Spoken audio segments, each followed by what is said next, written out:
నమస్కారం. లక్ష్మి చెప్పే కథలకు స్వాగతం. వీణులతో వీక్షించటానికి సిద్ధం కండి. ప్రియ సఖులు, ఇప్పుడు మనం ప్రముఖ సీనియర్ రచయిత శ్రీ పిఎస్ నారాయణ గారు రచించిన హింసధ్వని ధారావాహికం నుండి 7వ భాగం వినేద్దామండి. సాయంత్రం 5 గంటలైంది.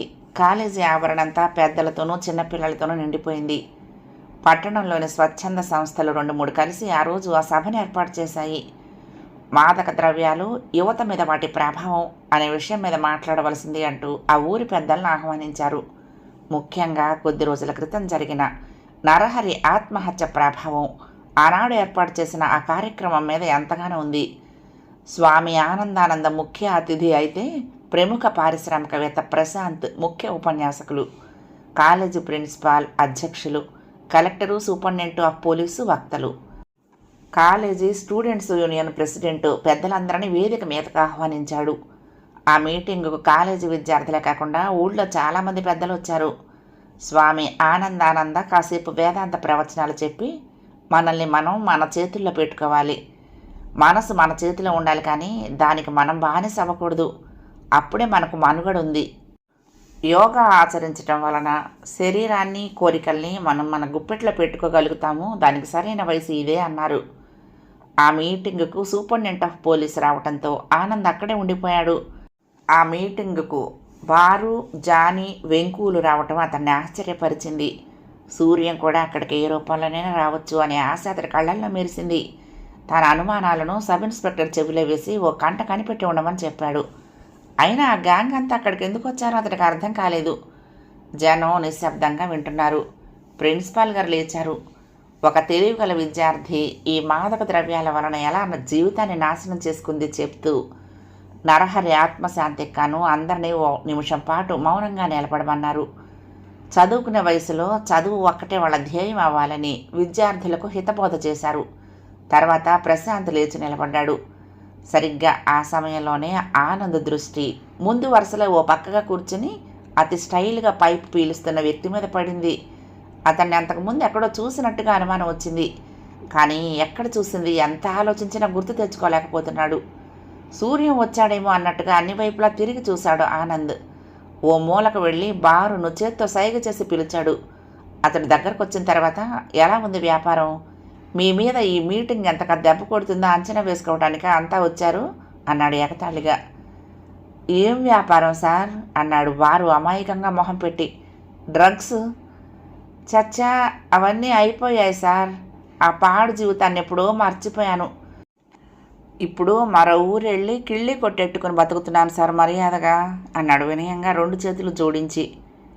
ఏ ఊరేం చెప్పాడు బారు. అంటే కాలేజీల చుట్టూ తిరిగే పని తప్పిందనమాట. కొట్లో కూర్చుని కుర్రవాళ్ళని నేను దగ్గరకు పిలిపించుకుంటున్నావు. నీ హోదా పెరిగిందోయ్ అన్నాడు కళ్ళు చికిలించి చూస్తూ. లేదు సార్, ఒట్టు సార్, నేను అసలు పూర్తిగా మారిపోయాను. అరే బారు, అటు చూడు, ఆ ముందు వరుసలో పైపు తాగుతూ కూర్చున్న పెద్ద మనిషి ఎవడరా అడిగాడు ఆనంద్. ఎక్కడో చూశానురా, మనవాళ్ళలాగానే ఉన్నాడు కదా అన్నాడు ఆనంద్. బారు అటు చూస్తూనే ఉలిక్కి పడ్డట్టుగా కళ్ళు మూసుకుని, అమ్మో వాడా సార్, నన్ను నాశనం చేసింది వాడే. ఇప్పుడు ఇక్కడ నన్ను చూశాడు అంటే మళ్ళీ నన్ను ఆ ఊబిలోకి లాగేస్తాడు. వస్తాను సార్. సారు, ఎక్కడన్నా కాస్త బ్యాంకులో నిప్పించండి సారు. కిళ్ళీ కొట్టు పక్కనే ఓ కూరల కొట్టు కూడా పెట్టేద్దామని ఉంది అన్నాడు నంగిగా. ఆనంద్ అతడి చొక్కా కాలర్ మీద చేయి వేసి, ఎరా కూరల కొట్టు పెడతావా? పెడుదుగానిలే. మీ స్నేహితుడు సూర్యం కనపట్టం లేదేమిట్రా? ఇక్కడికి వాడు రాలేదా ఏమిటి అంటూ బారు నువ్వు పక్కకు పట్టుకుని వెళ్ళేందుకు కానీ ఓ అడుగు వెనక్కి వేశాడు. సరిగ్గా ఆ సమయంలోనే షామియానాలో దక్షిణం వైపు నుండి ఓ మనిషి స్ప్రింగులా లేచి నిలబడ్డాడు. సన్నగా పొడుగ్గా ఉన్నాడు. గడ్డం నున్నగా చేసుకుని తెల్లటి బట్టలు వేసుకున్నాడు. లేస్తూనే కుడి చేత్తో పిస్టల్ పట్టుకుని స్టేజీ మీదకి ధన్ ధన్ అంటూ కాల్చసాగాడు. అక్కడ ఏం జరిగిందో తెలుసుకునేటందుకు తలలు తిప్పే క్షణంలోనే ప్రేక్షకుల నడుమ ఓ స్మోక్ బాంబు విసిరేశాడు. ఒక్కసారిగా ఆ ప్రదేశం అంతా అల్లకల్లోలమైంది. కేకలు, అరుపులు, తోసుకోవటాలు, కుమ్మలాటలు. ఎవరి శరీరాలను, జీవితాలను వాళ్ళు కాపాడుకునే ఆత్మరక్షణ పోరాటంలో జనం కింద పడిపోతున్నారు. వాళ్ళ మీదుగా బలం ఉన్న వాళ్ళు అడుగులు వేసుకుంటూ పరిగెడుతున్నారు. ఆనంద్ కళ్ళ ముందు ఒకే ఒక్క క్షణంలో ఈ కల్లోలం ప్రారంభమైంది. అనుకోని ఈ సంఘటన అతన్ని ఉక్కిరిబిక్కిరి చేసింది. స్టేజి మీద కాల్పులకు గురైన పెద్దల దగ్గరకు ఒక్క ఉదుటిన పరిగెత్తాడు. స్టేజి మీద ఎవరూ లేరు. స్టేజి మీద ఉన్న సూపరింటెండెంట్ ఆఫ్ పోలీసు చాకచక్యంగా కళ్ళు మూసి తెరిచేలోగా అందరినీ స్టేజ్ దించేసి వెనకనున్న గదుల్లోకి తీసుకువెళ్ళాడు. ముగ్గురికి ఆ గుండ్లు చేతులకు కాళ్లకు తగిలి ప్రాణాపాయం కలిగించకుండా వదిలేశాయి. ఆనంద్ స్టేజి వెనక్కు పరిగెత్తాడు. ప్రశాంత్ లేచి మాట్లాడటం మొదలుపెట్టగానే ఈ దాడి జరిగింది అంటే ఇది అతని మీద హత్యా ప్రయత్నం కాదు కదా. చేతిలో తుపాకీతో చటుక్కున లేచి కాల్పులు జరిపిన తెల్లని బట్టల్లో ఉన్న ఆ యువకుడు ఆనంద్ పేలవమైన చూపులతో గేట్ల వైపుకు పరిగెడుతున్న జనాలను చూస్తూ ఓ క్షణం నిలబడిపోయాడు. ఆ యువకుడు సూర్యం. ఆనంద్ శరీరంలో రక్తం ఉవ్వెత్తున సముద్ర తరంగాల్లా లేచింది. ఒక్కసారిగా ముందుకు దూకాడు ఆవేశంగా. మర్నాడు ఉదయం 10 గంటల సమయంలో కలెక్టర్ ఛాంబర్స్లో క్రితం రోజు సాయంత్రం కాలేజీ ఆవరణలో జరిగిన సంఘటనల మీద ఓ సమావేశం ఏర్పాటు చేయబడింది. Swami Anandananda, superintendent of police, college principal Prashant కూడా వచ్చారు. ఇన్స్పెక్టర్ ఆనంద్ ఆ సంఘటన జరిగిన తర్వాత సేకరించిన సమాచారంతో వచ్చాడు. ముగ్గురికి తుపాకీ గుండ్ల గాయాలు తగలగా 15 మందికి దాకా తొక్కిసలాటలో దెబ్బలు తగిలాయి. అదృష్టం ఏమిటంటే ఎవ్వరికి తగిలిన గాయాలు ప్రాణం మీదకు తెచ్చేలా లేకపోవటమే. అందరినీ ఆసుపత్రిలో చేర్చారు. అపాయకరమైన మాదక ద్రవ్యాల మీద మనం యువకులను హెచ్చరించేటందుకు ఈ కార్యక్రమాన్ని ఏర్పాటు చేశాము. దానికి కారణం ముఖ్యంగా ఆత్మహత్య చేసుకున్న నరహరి అనబడే విద్యార్థి. కలెక్టర్ గారు మాట్లాడటం మొదలుపెట్టారు. ఓకే మిస్టర్ ఆనంద్, నిన్న జరిగిన సమావేశానికి యాంటీ సోషల్ ఎలిమెంట్స్గా భావించబడే వ్యక్తులు ఎంతమంది వచ్చారు అడిగాడు. 3 దాకా కనపడ్డారు సార్. అందులో ఒక అతన్ని మాటల్లో పెట్టి అతడి రాకకు కారణాలు లాగుతూ ఉండగానే ఈ దురదృష్టకర సంఘటన జరిగింది. నా అనుమానం సంశయిస్తున్నట్లు ఆగాడు. చెప్పండి, పర్వాలేదు. మన మధ్య విషయాలు రహస్యంగానే ఉంటాయి. మరొకటి గుర్తుంచుకోండి, దాన్ని దురదృష్ట సంఘటనగా ఎక్కడా అనబోకండి. ఎందుకంటే దాన్ని మనం అదృష్టకరమైన సంఘటనే అనాలి. ఇంత గోల జరిగినా ఎవరికి ప్రాణాపాయం కలుగలేదు కనుక అంటూ కలెక్టర్ నవ్వాడు. Okay sir. ఈ మధ్య మన పట్టణంలో సేఠ్ కిషన్ చంద్ దారుణంగా హత్య చేయబడ్డాడు.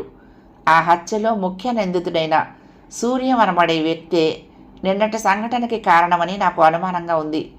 ఇప్పటికే అతడి మీద 10,000 బహుమానాన్ని ప్రకటించాము మనం. ఐసి, మీకు నిన్న అతడు కనపడ్డా? అయితే అతన్ని ఎందుకు నిర్బంధంలోకి తీసుకోలేకపోయారు? సూపరింటెండెంట్ ఆఫ్ పోలీసు సూటిగా అడిగాడు. 3 చూశానని చెప్పాను కదా. నేను వెంటనే మన వాళ్ళందరికీ నా అనుమానం చెప్పి అలర్ట్ చేశాను. అంతేకాదు అతడు తుపాకీ ఆపరేట్ చేస్తున్న సమయంలో అవతారం మార్చిన అతడే అనే అనుమానం కలిగి నేను సిగ్నల్ ఇచ్చేలోగానే అతడు స్మోక్ బాంబు వేసి జనాన్నంతా చెల్లాచెదురు చేసి తప్పించుకు పారిపోయాడు. క్షణంలో మెరుపులా మరొకరికి ఊపిరి సలుపుకునే అవకాశం కూడా ఇవ్వకుండా మాయమయ్యాడు అన్నాడు. అతడే అనేది మీ అనుమానమా? ఖచ్చితంగా చెప్పగలరా? నమ్మకమైన అనుమానం అన్నాడు దృఢంగా ఆనంద్. సరే, ఇంతకుముందే అతడు హత్య కేసులో ఇరుక్కుని పోలీసులకు దొరకకుండా తిరుగుతున్నాడు. అటువంటి వ్యక్తి ఇంతమంది మధ్యలోకి వచ్చి మరొక హత్య చేయాల్సిన అవసరం ఎందుకుంటుంది? నాకు లాజికల్గా తోచడం లేదు. అలాంటి వాడు చాటుమాటుగా తిరుగుతూ ఉంటాడు కానీ నలుగురిలోకి వస్తాడా అని ప్రశాంత్ అన్నాడు. రావచ్చు, రాకూడదని ఏమీ లేదు కదా. ఒక హత్య చేశాడు, దొరికితే ఉరిశిక్ష పడవచ్చు. ఇంకా మరికొన్ని హత్యలు చేసినా పడేది ఆ ఉరిశిక్షే. అటువంటి మనుషులను తెగింపు అనే ఒక శక్తి పూర్తిగా ఆవహించేస్తుంటుంది. వాళ్ళు ఏం చేస్తూ ఉంటారో వాళ్ళకే తెలీదు అన్నాడు ఆనంద్. దానివల్ల లాభం ఏంటి?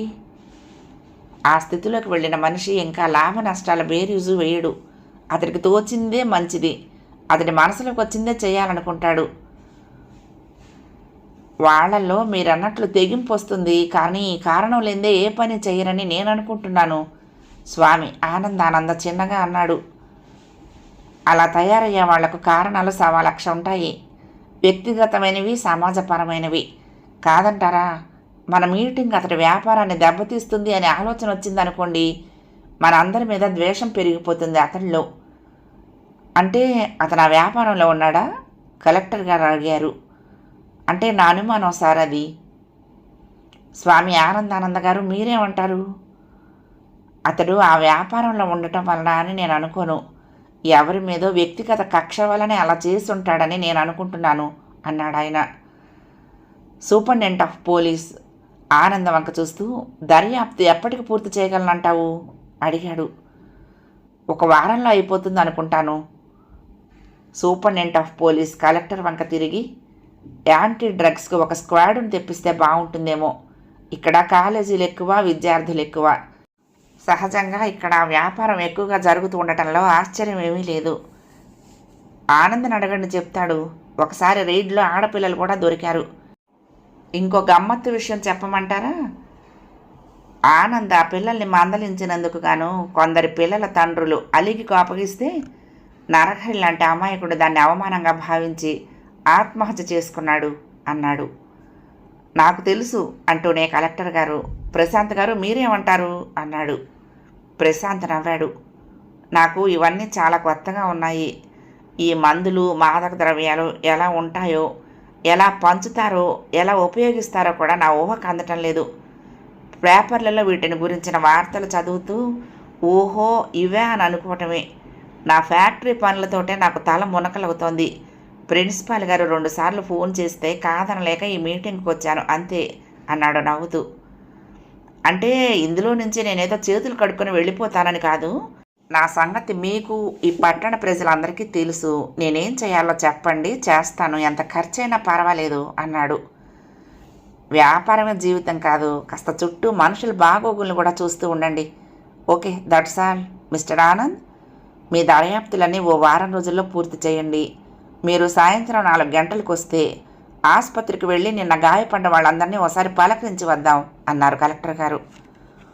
మీటింగ్ అయిపోవడంతో అందరూ బయటకు వచ్చారు. వరండాలో ప్రశాంత్ పక్కగా నడుస్తున్న ఆనంద్ చిన్నగా, నాకెందుకో అనుమానంగా ఉంది. సూర్యం తన తుపాకీని మీ మీదనే గురిపెట్టాడని. ఎనివే మీరు జాగ్రత్తగా ఉండటం మంచిది అన్నాడు. Is it? నేను అతడికి ఏమి హాని చేశానని నన్ను చంపాలనుకుంటాడు? అది నాకెలా తెలుస్తుంది? మీరే ఆరా తీయాలి. అతడికి మీ మీద ఏ విషయంలో నిన్న కోపం ఉండుండొచ్చు అన్నాడు ఆనంద్ ఆసక్తిగా అతని మొహంలోకి చూస్తూ. ఏ విషయంలో ఉండుంటుంది? ఒక్క క్షణం ఆగాడు ప్రశాంత్ వింతగా. అతడి చెల్లెల్ని వివాహం చేసుకుంటానని ముందుకొచ్చి మరలా ఏదో చిన్న కారణంతో ఆమెను నిరాకరించి ఆ కుటుంబాన్ని అవమానించారుగా. ఏమిటి, సూర్యం సుందరి అన్నయ్య? కళ్ళు చికిలించాడు ప్రశాంత్. అవును. నాన్సెన్స్. అందుకతడు అలా చేస్తాడని నేను అనుకోను. అయినా నేను సుందరిని వివాహం చేసుకోనని ఎన్నడూ చెప్పలేదే. పనుల ఒత్తిడిలో మళ్ళీ వాళ్ళ ఇంటికి వెళ్ళటానికి వీలు పడలేదు అంతే. పోనీ మాస్టర్ పోయారు, అదేనా తెలుసా? అరే అలాగా, నాకు తెలీదు. సుందరి మీద మీ అభిప్రాయం మారినప్పుడు మీరు ఒకసారి వెళ్ళి ఆమెను పలకరించి రావటంలో తప్పు లేదు కదా? ఆసక్తిగా ప్రశాంత్ ముఖంలోకి చూస్తూ అన్నాడు ఆనంద్. షూర్. ఎవరికి వారు వాళ్ళ ఆలోచనల్లో మునిగిపోయి నిశ్శబ్దంగా మెట్లు దిగి వాహనాల్లో ఎక్కేశారు. ఆనంద్ రాజదూత్ మీద పోతున్న సూర్యాన్ని గురించి ఆలోచిస్తున్నాడు. కానీ అతడు నిన్న సాయంత్రం మీటింగులో అంతమంది జనం మధ్య గడ్డాలు మీసాలు మంకీ క్యాప్తో మారువేషంలో కూర్చుని సరిగ్గా తుపాకీ చేతిలోకి తీసుకునే సమయంలో అసలు రూపంలోకి రావడానికి కారణం సేటు కిషన్ చంద్ హత్య కేసులో తనను దారుణంగా ఇరికించిన బారు జానీ వెంకులకు కూడా ఓ ఛాలెంజ్ విసరటమేనని ఊహించలేకపోయాడు. రాత్రి 8 గంటలప్పుడు చీకటి అలుముకున్న మాస్టర్ వీధిలోకి ఓ తెల్ల అంబాసిడర్ కారు వచ్చాగింది. అందులో నుంచి ప్రశాంత్ దిగాడు. లోపల గడియ వేసి ఉన్న వాకిటి తలుపు మీద శబ్దం చేశాడు. సుందరి తలుపు తీసింది.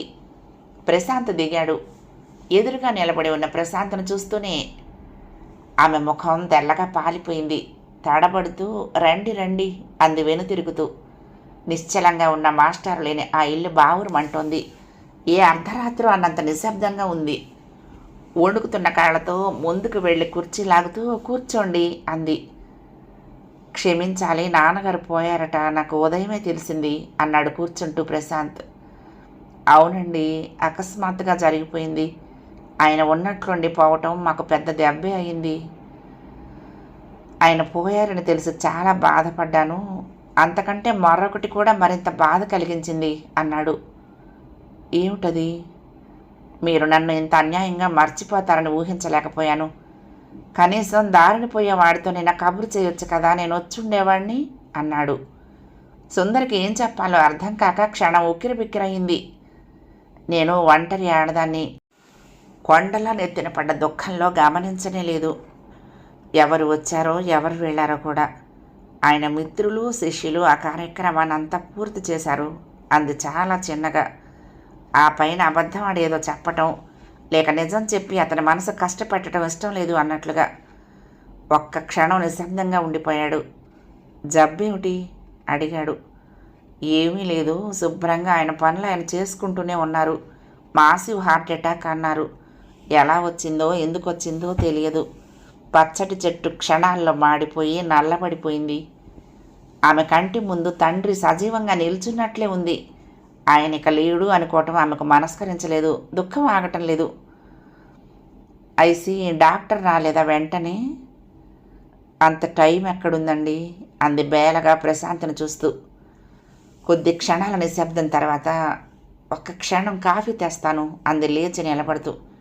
నోనో, ఇప్పుడు అవేం పెట్టుకోబోకండి అన్నాడు. పర్వాలేదండి. ఆహా, ఇప్పుడేమి తీసుకోను. సుందరి రెట్టించకుండా మళ్ళా గోడవారగా కూర్చుంది.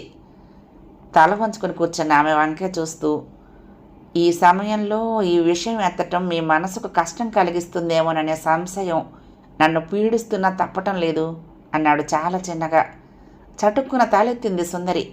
ఆమెకు అర్థమైంది అతను మాట్లాడబోయే విషయం. తను వస్తానని రాకపోవటం, తను ఇరుక్కున్న ఆ రాత్రి సంఘటన. క్షమాపణలు కోరుకుంటాడు బహుశా. మీరు నన్ను బాగా అపార్థం చేసుకున్నట్లున్నారు అన్నాడు నవ్వటానికి ప్రయత్నిస్తూ. ఇక్కడ అర్థాలకు అపార్థాలకు తావెక్కడండి. మీ కంటితో మీరు కొన్ని చూశారు. మీ కంటిని మీరు నమ్మలేకుండా ఉండలేరు కదా. ఎవరో చెప్పిన మాటలైతే మనసు సరిపుచ్చుకొని కొట్టిపారేయచ్చు.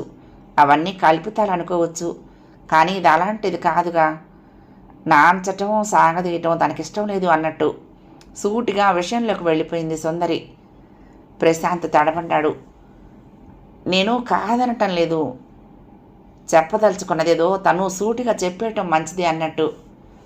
సుందరి గారు, నేను ఆ రాత్రి మిమ్మల్ని అక్కడ అటువంటి పరిస్థితుల్లో చూసిన తర్వాత సందిగ్ధావస్థలో పడిన మాట వాస్తవమే, కాదనను.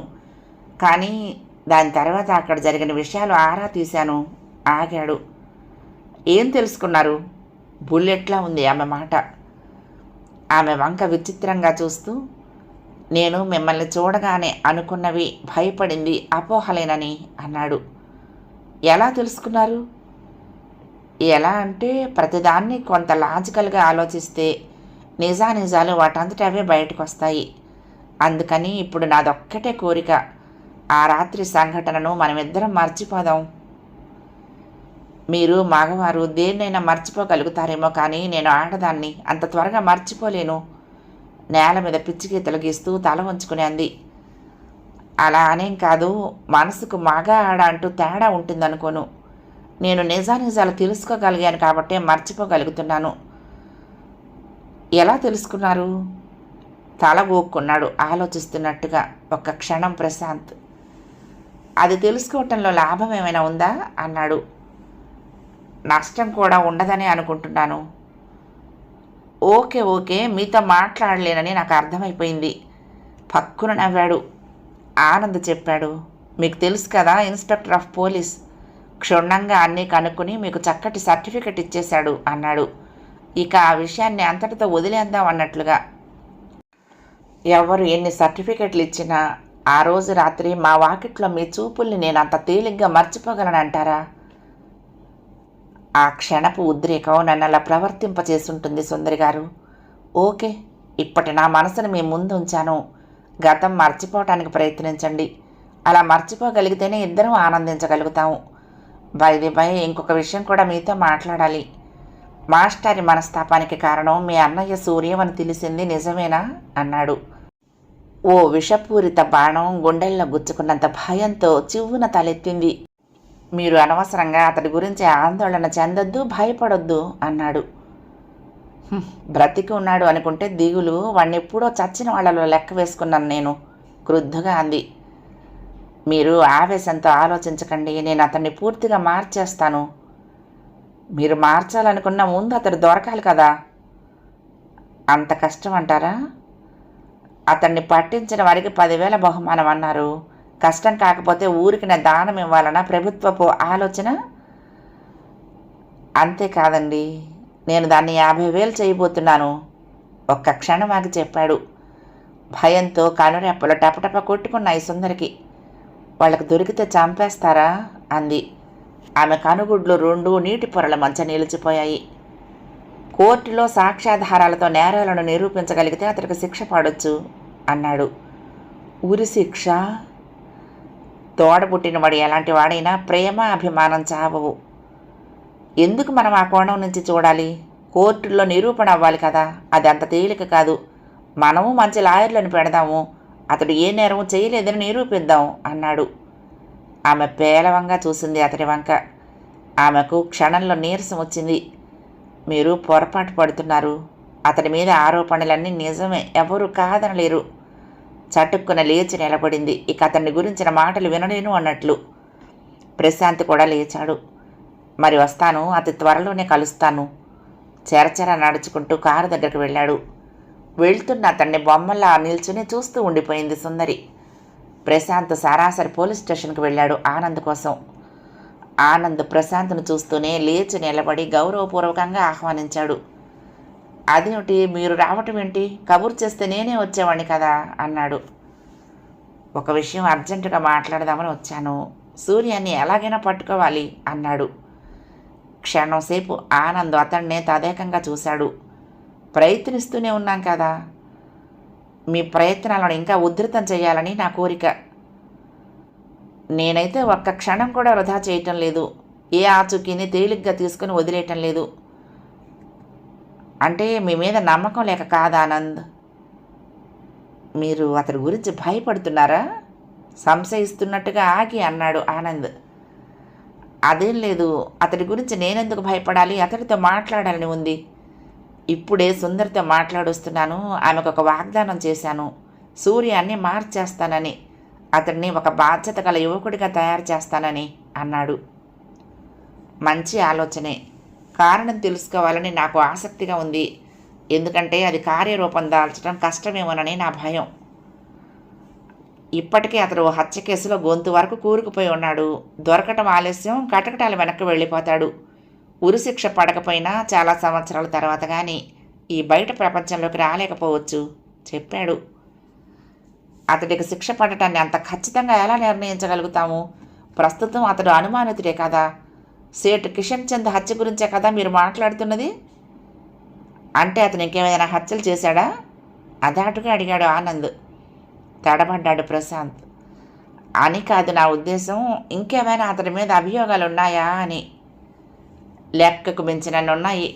డ్రగ్స్ ట్రాఫికింగ్లో ప్రముఖ పాత్ర వహిస్తున్నాడని కూడా నా అనుమానం. కాస్త చిరాగ్గా చూశాడు ప్రశాంత్.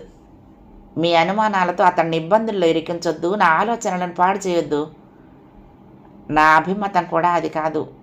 ఏ మంచి మనిషిని నేరస్తుడిగా చేయటానికి నేను అంగీకరించను. నాకు తెలియకుండా జరిగిన నా శాయశక్తులా ప్రయత్నించి అతడికి మేలు చేయటానికే ప్రయత్నిస్తాను. గుడ్. మనిషి ఆలోచన ఎప్పుడూ ఇలాగే ఉండాలి. ఏ వ్యక్తినైనా మంచి మనిషిగా కానీ చెడ్డ మనిషిగా కానీ సంఘమే చేస్తుంది. ఎవడు జన్మతః చెడ్డవాడు కాదు. వాళ్ళని అలా కాకుండా చేయటం చుట్టూ ఉన్న మనలాంటి వ్యక్తుల మీదే ఆధారపడి ఉంటుంది. అందుకే చెప్తున్నాను, సూర్యాన్ని ఎలాగైనా పట్టుకోండి. అతడితో నేను మాట్లాడతాను. అసలు సంగతులు ఏమిటో నేను కనుక్కుంటాను. అతడు అలా అయిపోవటానికి కారణం ఏమిటో తెలుసుకుని దానికి విరుగుడు ఆలోచిస్తాను.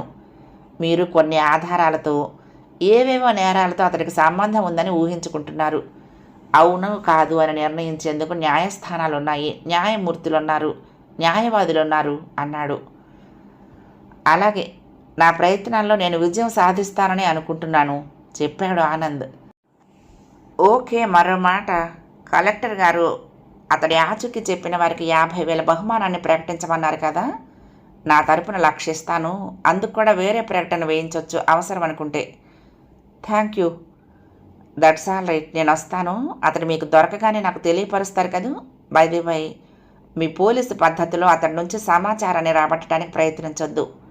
మంచి మాటలతో నేను అన్ని విషయాలు రాబడతాను.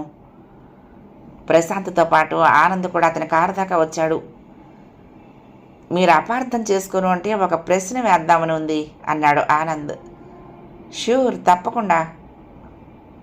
పూర్తిగా చెడిపోయిన ఒక వ్యక్తి మీద, అందున నా అనుమానమే నిజమైతే మీ మీద హత్యా ప్రయత్నం చేసిన ఇప్పటికే ఓ హంతకుడిగా అనుమానితుల జాబితాలో ప్రథమ స్థానంలో ఉన్న సూర్యం మీద మీరు ఎందుకింత దయాప్రేమ చూపిస్తున్నారు?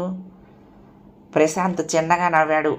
డోర్ తీసి ఎక్కబోతున్నవాడల్లా ఆగి ముఖం ఆనంద వైపుకు తిప్పి, అతడి చెల్లెల్ని నేను వివాహం చేసుకోబోతున్నాను కనుక, అతడు నా కాబోయే భార్యకు ప్రియ సోదరుడు కనుక ఓకే అంటూ అతడు కారులో కూర్చోవటం, దుమ్ము రేపుతూ ఆ కారు వెళ్ళిపోవటం క్షణాల్లో జరిగిపోయింది. అతడి మాటలు వింటూనే ఇన్స్పెక్టర్ ఆనంద్ బిగుసుకుపోయాడు. ఆ రోజు సాయంత్రం పేపర్లలో ఆ పట్టణంలోని జనాలందరూ చెప్పుకునేలా సేఠ్ కిషన్ చంద్ హంతకుడిగా అనుమానించబడుతున్న సూర్యం పట్టుబడ్డాడు అనే వార్త వచ్చింది. ఎక్కడ నలుగురు చేరినా అవే కబుర్లు. ఎక్కడో లారీ కింద పడుకొని నిద్రపోతూ ఉంటే పట్టుకున్నారని కొందరు, కాదు సముద్రపు ఒడ్డున దెయ్యాల మేడ దాపులో మారువేషంలో ఉండి దొరికాడని కొందరు. ప్రభుత్వం వారి 50,000 ప్రశాంత్ ఇస్తానన్న 1,00,000 ఎవరు కొట్టేస్తున్నారు అనే ప్రశ్నలు, సమాధానాలు కూడా పలు రకాలుగా చర్చనీయాంశమై జనంలో ఉత్కంఠను కలిగిస్తున్నాయి. సూర్యం పోలీస్ స్టేషన్లోనే ఉన్నాడట. సేఠ్ కిషన్ చంద్ గృహంలో దోపిడీలో పాల్గొన్న మిగిలిన దొంగల వివరాల సేకరణలో పోలీసు బలగమంతా స్టేషన్లోనే ఉన్నారు అనే సమాచారం సుందరి దాకా త్వరలోనే వచ్చేసింది. హడావుడిగా ఆనంద్ కోసం పక్కింటి కుర్రాన్ని పంపింది, కానీ అతడు వెళ్ళినవాడు వెళ్ళినట్టే వచ్చేశాడు. స్టేషన్లోకి ఎవరిని రానిటం లేదక్క, అంతా పోలీసులే. ఓ కానిస్టేబుల్ని ఆనంద్ గారిని గురించి అడిగితే కసిరి కొట్టారు అన్నాడు. అయితే ఫోన్ చేసి నేను రమ్మన్నానని చెప్తావా అంటూ ఫోన్ నెంబర్ ఇచ్చింది. మళ్ళీ 10 నిమిషాల్లో వచ్చేశాడు. స్టేషన్లో ఆయన లేరంటక్క అంటూ. సుందర్కి ఏం చేయాలో తోచనట్టుగా ఇంట్లోనే కలవరపడుతూ ఉండిపోయింది.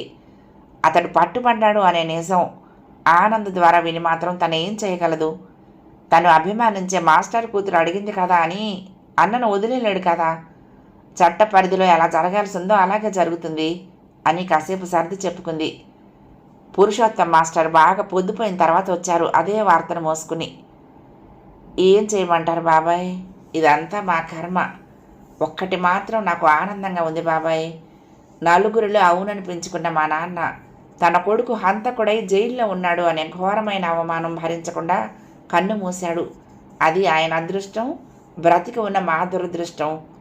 కంటతడి పెట్టుకుంటున్న ఆమె మాటలు వింటూ పురుషోత్తం మాస్టర్ ఏమీ మాట్లాడలేకపోయారు. ఇప్పుడు మనం చేయగలిగింది ఏముందమ్మా?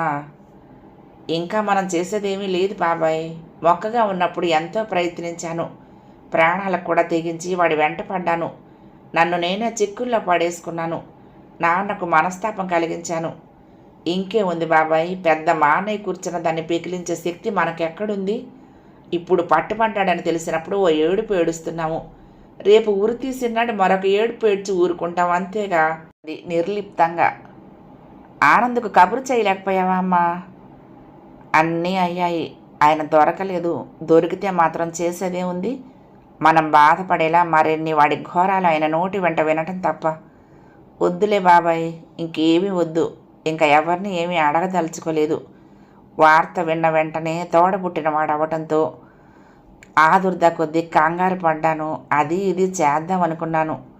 గడిచిన ఈ కొద్ది గంటల్లోనే నన్ను నేను ఊరడించుకున్నాను. అమ్మని ఊరడించాను. మనసును కుదుట పరుచుకున్నాను. ఇక ఏం జరిగినా చూస్తూ ఊరుకోవటానికి మించి నేను ఇంకేమీ చేయదలుచుకోలేదు అంది. రాత్రి 12 గంటలైంది. ఎర్రటి రంగులో ఉన్న పోలీస్ స్టేషన్ చుట్టూ భయంకరమైన నిశ్శబ్దం ఆవరించి ఉంది.